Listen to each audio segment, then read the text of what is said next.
So Kannada ಜನರಿಗೆ ಏನು ಹೇಳೋಕೆ ಬಯಸ್ತೀರಿ? ಬನ್ನಿ 7ನೇ ತಾರೀಕು ಬಂದು ಥಿಯೇಟ್ರಲ್ಲಿ ಕೂತ್ಕೊಂಡು ನೋಡಿ. ಡೆಫಿನೆಟ್ ಆಗಿ 2 hours 15 minutes 2 hours 35 minutes 2 hours 35 minutes non stop. You will be thrilled. So ಎಲ್ಲೆಲ್ಲಿ ಶೂಟ್ ಮಾಡಿದ್ದು? ನಾವು as she said Athirappilly is in Kerala waterfalls. So as he said it was carry. As ಕ್ಯಾರಿನಿಂದ ಅವರಿಗೆ ಕಾಮಿಡಿ ಹುಟ್ಟಿದೆ ಆವತ್ತು.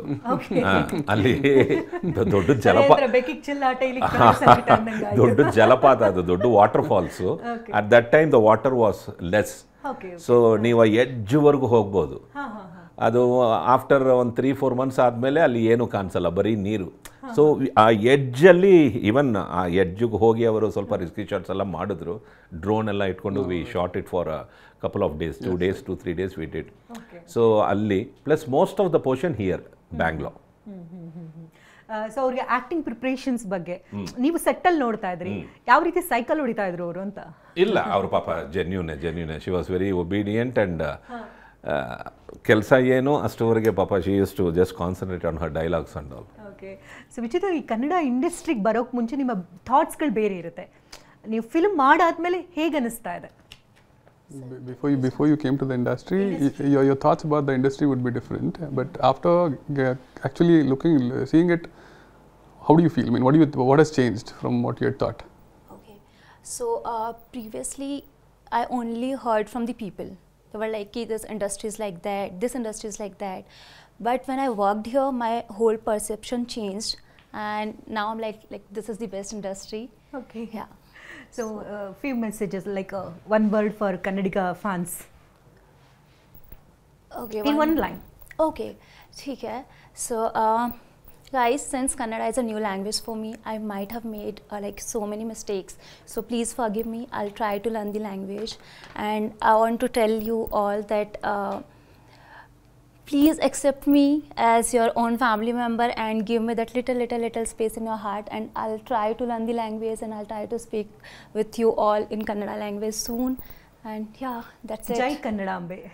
Jai Kannadambe. ಜೈ ಕನ್ನಡಾಂಬೆ. ಇಷ್ಟು cute ಆಗಿ ಹೇಳಿದ್ರೆ ಯಾರು ತಾನೇ ಅಕ್ಸೆಪ್ಟ್ ಮಾಡ್ಕೊಳ್ಳಲ್ಲ ಹೇಳಿ? ನಮ್ಮ ಕನ್ನಡಿಗರಂತೂ ಅದರಲ್ಲೇ ಆಗಲೇ ಹೇಳಿದಂತೆ ವಿಶಾಲ ಹೃದಯದವರು ನಿಮ್ಮನ್ನ ಪ್ರೀತಿಯಿಂದ ಬರಮಾಡ್ಕೊಳ್ತಿದ್ದಾರೆ ಇಂಡಸ್ಟ್ರಿಗೆ. ಸೊ ಮತ್ತಷ್ಟು ನಿಮಗೆ ಶಕ್ತಿ ಬರಲಿ, ಆದಷ್ಟು ಬೇಗ ಕನ್ನಡ ಕಲಿತು ಒಂದು ಕ್ಯೂಟಾಗಿ ಒಂದೆರಡು ವರ್ಡ್ಸ್ಗಳನ್ನ ಮಾತನಾಡ್ತಾ ಹೋಗಿ. ತುಂಬ ಇಷ್ಟಪಡ್ತಾರೆ ನಮ್ಮ ಕನ್ನಡಿಗರು ಆ್ಯಕ್ಚುಲಿ. ಈ ಸಾಂಗ್ಗಳನ್ನ ನೋಡ್ತಾ ಇದ್ವಿ ಆಗಲೇ. ನಿವೇದಿತಾ ಅವ್ರ ಸಾಂಗ್ ಒಂದು ಕಂಪ್ಲೀಟಾಗಿ ಡಿಫ್ರೆಂಟ್ ಆಗಿದೆ. ಅದರಲ್ಲಿ ದೂತ್ಪಡ ದಿಗಂತ್ ಅವ್ರದ್ದು ನೋಡ್ತಾ ಇದ್ವಿ, ಕಂಪ್ಲೀಟ್ ಡಿಫ್ರೆಂಟ್ ಆಗಿದೆ. ಆ ಸಾಂಗ್ ಬಗ್ಗೆ ಹೇಳ್ಬೋದಾ? ಈಗಾಗಲೇ ಸಿಕ್ಕಾಪಟ್ಟೆ ಸದ್ದು ಮಾಡ್ತಾ ಇದೆ, ಪಡ್ಡೆ ಹುಡುಗರಂತೂ ರಿಪೀಟ್ ಆಗಿ ನೋಡ್ತಾ ಇದ್ದಾರೆ ಸಾಂಗ್. ಅದು ಆ್ಯಕ್ಚುಲಿ ಅಲ್ಲಿ ಆ ಸಿಚುವೇಶನ್ಗೆ ಬೇಕಿತ್ತು ಅಂತ ಹೇಳಿ ಅಲ್ಲಿ ಪ್ಲೇಸ್ ಮಾಡಿದ್ದು. ಸುಮ್ಮನೆ ಒಂದು ಐಟಮ್ ನಂಬರ್ ಅಂತ ಏನೋ ಬರುತ್ತೆ ಅನ್ನೋ ಥರನೂ ಅಲ್ಲ. ಮಾಡಾದ್ಮೇಲೆ ಅದು ಟ್ಯೂನ್ ಸಿಕ್ಕಿದ ಮೇಲೆ ನನಗದನ್ನು ಭಟ್ರ ಹತ್ರ ಬರ್ಸ್ಬೇಕು ಅಂತ ಅವ್ರ ಹತ್ರ ಹೋಗಿ, ಸರ್ ಹಿಂಗೆ ನನಗೆ ಇದಕ್ಕೆ ನೀವು ಲಿರಿಕ್ ಬರ್ಕೊಡ್ಬೇಕು ಅಂತ ಕೇಳಿದೆ, ಸಿಚುವೇಶನ್ ಹೇಳಿದೆ. ಅವರು ನೀವೇ ನನಗೊಂದು ಐಟಮ್ ಸಾಂಗ್ ಅಂದರೆ ನಾನು ಬರ್ಕೊಟ್ಬಿಡ್ತೀನಿ, ನೀವು ಇದರಲ್ಲಿ ಒಂದು ಸ್ಟೋರಿ ಎಲ್ಲ ಹೇಳ್ಬೇಕು ನಾನು ಅಂದರೆ ನಾನು ಹೇಳಲ್ಲ, ಈ ಥರ ನನಗೆ ನೀವು ಅಥವಾ ಯಾವ ಥರ ಬೇಕು ಹೇಳಿ ಅಂದರು. ಸೊ ಅವ್ರಿಗೆ ಕಮ್ಯುನಿಕೇಟ್ ಮಾಡೋಕ್ಕೆ, ಅವ್ರಿಗೆ ಅರ್ಥ ಮಾಡ್ಸೋಕ್ಕೆ ಅಂತ ಬರ್ದಿದ್ದು ಲೈನ್ಸ್ ಅದು, ಆ ಸಾಂಗಲ್ಲಿರೋ ಲೈನ್ಸು. ಆ್ಯಂಡ್ ಅದನ್ನು ನಾನು ಮತ್ತೆ ಯಾರಿಗೆ ತೋರಿಸಿದ್ರು, ಅಜನೀಶ್ ಅವ್ರ ಹತ್ರ ಹೋಗಿ ತೋರಿಸಿದಾಗ್ಲೂ ಯಾರಿಗಾದ್ರೂ ಕೊಟ್ಟು ಬರ್ಸೋಣ ಇದನ್ನು ಅಂತ, ಇದೇ ಚೆನ್ನಾಗಿದೆ ಇದನ್ನೇ ಇಟ್ಕೊಂಬೋಣ ಬಿಡಿ ಅಂದರು. ಸೊ ಹಾಗೆ ಅದು ಲಿರಿಕ್ಸ್ ಅದಕ್ಕೆ ಕೂತ್ಕೊಂತು. ಅದಾದಮೇಲೆ ಯಾರನ್ನ ಕಾಸ್ಟ್ ಮಾಡ್ಬೋದು ಅಂತ ಯೋಚನೆ ಮಾಡೋ ಟೈಮಲ್ಲಿ ನಿವೇದಿತಾ ಅವ್ರನ್ನ ಮಾಡ್ಬೋದಾ ಅಂತ ಬಂತು. ಆ್ಯಂಡ್ ಆ ಲಿರಿಕ್ಸ್ ನಿಮಗೆ ನೋಡಿದ್ರೆ ಸ್ವಲ್ಪ ಅವ್ರಿಗೆ ಅದು ನೆಗೆಟಿವ್ ಆಗ್ಬೋದೇನೋ, ಬೇಡ ಅಂಥೇಳಿ ಅಪ್ರೋಚ್ ಮಾಡಿರಲಿಲ್ಲ ಅವರನ್ನು.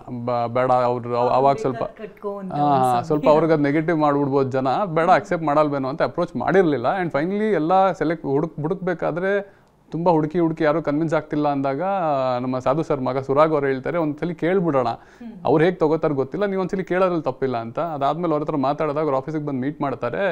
ಅಲ್ಲಿ ಅವ್ರ ಲಿರಿಕ್ಸ್ ಎಲ್ಲ ಹೇಳಿದ್ಮೇಲೆ ನಾವು ಅಷ್ಟೊಂದು ಯೋಚನೆ ಮಾಡ್ತಿದ್ವಿ ಅವ್ರು ಓಕೆ ಅಂತಾರೋ ಇಲ್ವೋ ಅಂತ. ಅವ್ರು ಇನ್ಸ್ಟೆಂಟಾಗಿ ನಾನು ಓಕೆ ಮಾಡ್ತೀನಿ, ನಾನೇನು ತಲೆ ಕೆಡಿಸ್ಕೊಳ್ಳಲ್ಲ ಇದಕ್ಕೆಲ್ಲ ಅಂತ ಹೇಳಿದ್ರು. So that was a good thing. ಅವ್ರನ್ನ ಅದು ಆ್ಯಟಿಟ್ಯೂಡ್ ನನಗೆ ಇಷ್ಟ ಆಯಿತು. ಐ ಡೋಂಟ್ ಕೇರ್ ಯಾರೇನು ಹೇಳ್ತಾರೆ ಅಂತ, ನನಗೆ ಇಷ್ಟ ಆಗಿದೆ, ನಾನು ಮಾಡ್ತೀನಿ. ಬಟ್ ಸ್ಟಿಲ್ ಐ ಇನ್ಸಿಸ್ಟೆಡ್, ನಿಮ್ಮ ಅಮ್ಮಂಗೂ ಒಂದ್ಸಲಿ ತೋರಿಸ್ಬಿಡಿ ಲಿರಿಕ್ಸ್ ಈ ಥರ ಇದೆ ಅಂತ ಹೇಳಿ. ಅದನ್ನು ಅವರು ಹೇಳಿ ಅಪ್ರೂವಲ್ ಕೊಟ್ಟ ಮೇಲೆ then we went for it. And Diganth ಅದು ನಾನು ಏನು ಯೋಚನೆ ಮಾಡ್ಕೊಂಡಿದ್ದೆ ಅಲ್ಲಿ ಬರೋ ಕ್ಯಾರೆಕ್ಟರ್ ಯಾವ ಥರ ಇರಬೇಕು ಅಂತ, ಅದನ್ನು ಅವ್ರು ಬರ್ತಿದ್ದಂಗೆ ಆ ಸಾಂಗ್ ಇದ್ದಿದ್ದು ಹಾಗೆ ಅದು ಒಂಚೂರು ಇನ್ನೂ ಎಲಿವೇಟ್ ಆಗೋಯ್ತು ಅದು ಅವ್ರು ಬರ್ತಿದ್ದಂಗೆ. ಆ್ಯಂಡ್ ಹೋಗಿ ಕೇಳಿದ ತಕ್ಷಣ ಅವರು ಇಮಿಡಿಯೇಟ್ ಒಪ್ಕೊಂಡ್ರು, ಚೆನ್ನಾಗಿದೆ ಮಾಡ್ತೀನಿ ಅಂತೇಳಿ. ಎಷ್ಟು ಸಾಂಗ್ಸ್ ಇದೆ ಟೋಟಲ್? 4 ಇದೆ.